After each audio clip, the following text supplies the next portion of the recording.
So Wednesday is going to be the 30th of the month. August 30th. They're not going to announce their quarterback yet.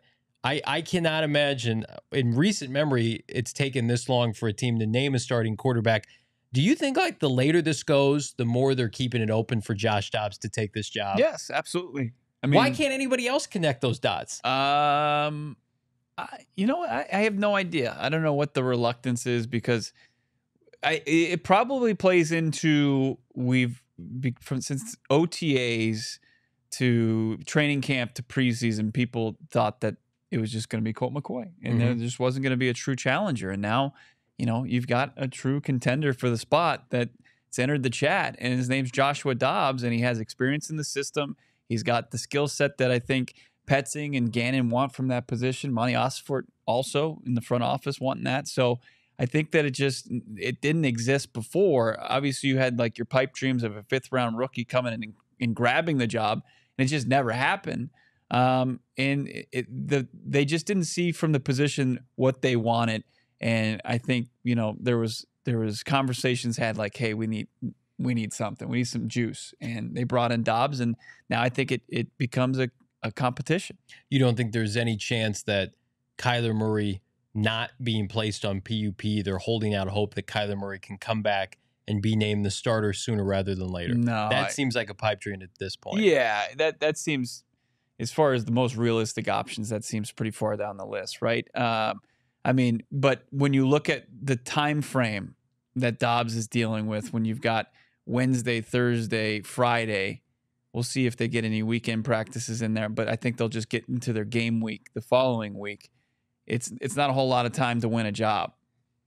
No. So there's not a whole lot of practice. He's going to have to show up and show out, and we'll see. But I agree, Jersey Cardinal. It's very, very possible that happens. But at the same time, if McCoy can hold him off, it wouldn't be the most shocking either. I mean, I just question BG. Like, they've seen all there is to see, I think, from Colt McCoy. Like, Colt McCoy is not suddenly just going to change in the span of these next 2 weeks. Whereas, like, I'm sure there was communication between Austin Ford and Gannon and Joshua Dobbs. Like, hey, man, we tried to secure you in March. It didn't work out. We're bringing you here now. I mean, what's the likelihood that they've said behind closed doors, like, get ready to come in here because you're going to play sooner rather than later? Yeah, it could be. I mean, it's not.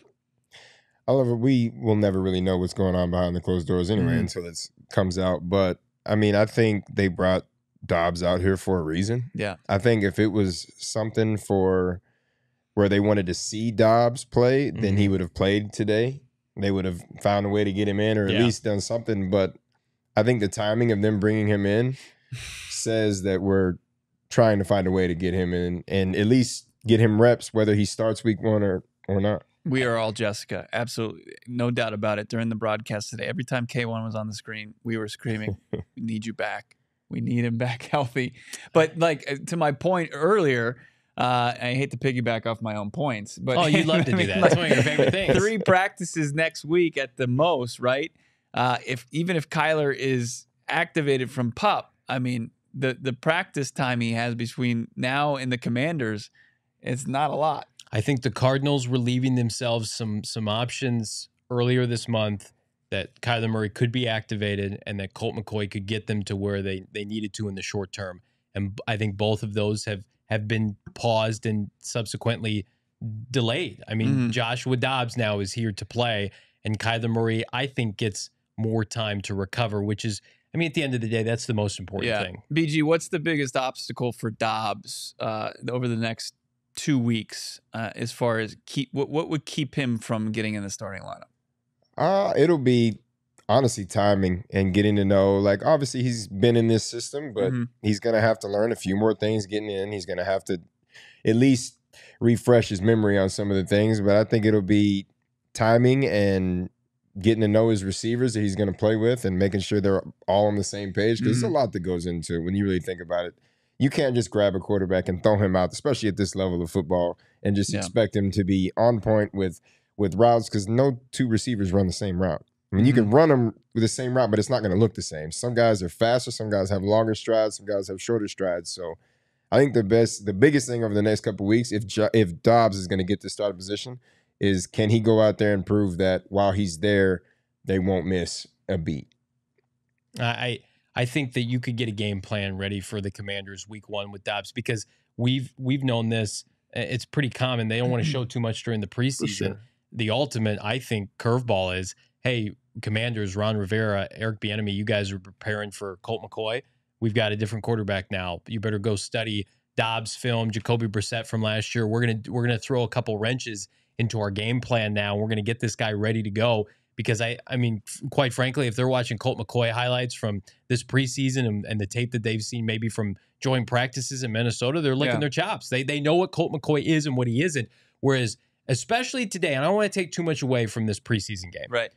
But what have we seen this team try to do in all 3 games is try to run the football, establish the run, being able to boot Josh Dobbs out, being able to secure the line of scrimmage, right? You don't have that upside with Colt McCoy. Whereas as limited as Joshua Dobbs can be throwing the football, and I think he's average, he's fine. Mm-hmm. The mobility with his legs is something that this team especially can lean on. If they're using 1 to 2 tight end sets, if they've got Trey McBride playing the H-back role, if they're scheming up people open, they just need a maestro to go out there and make the throws that Bo Brock are available to him while also extending plays, which Colt McCoy can't do anymore. And Dobbs has a significant advantage where, we were told what this offensive scheme is, right, from a very reliable source, but it's a lot of Cleveland, right, especially under center. It's Philly in the shotgun and some concepts that they use in San Francisco.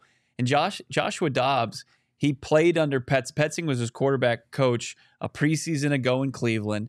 He played in the system in Tennessee, which was very run heavy, where Monty Ossenfort was in the front office that brought him in at the end of the year last year. And then Stefanski and crew didn't abandon what they do footwork-wise. So Dobbs has still been doing what Petzing wants footwork-wise from his quarterback. So I think he comes in and he didn't have the learning curve, or he's not going to have the learning curve that McCoy faced and that Clayton Tune faced. I think that gives him an edge. And if there is going to be a difference as far as just from the eye test, as far as Dobbs throwing the football and connecting receivers, even if the timing's off, compared to Colt McCoy and where he's struggled getting really zip on his ball. Well, coming back to what you said with the mobility thing with Josh Dobbs against Colt McCoy, yes. Now you can factor in a lot of those RPOs that you couldn't put into the game with Colt McCoy. Now you've got options of we can show the run. If it's there, we'll hand it off. If not, we can have Dobbs pull it and run, or throw a quick screen or a quick slant. And that's where Colt McCoy, unfortunately, is once upon a time relied upon, gentlemen, to be accurate moving the change. And now it's, the accuracy that, I think, Bo, you've made a point that the accuracy is gone because the arm strength is gone, right? He knows where he wants to put it, hence the pointing in practice, but he can't put it there anymore. And so I don't, in my opinion, and you guys could disagree, I don't see the benefit to let's just start Colt McCoy week 1 or week 2 because he's been a good soldier this offseason. There are people in the fan base, respectfully, if that's your opinion, I respect that. Rip the Band-Aid off now, and I think the longer Joshua Dobbs plays in this offense, obviously the more comfortable he's going to get. Investing in him with a 5th-round pick means you should invest in him week 1 and let him build quarter by quarter, start by start, Bo Brock. Yeah, absolutely. And just whatever's going to put this team in the best position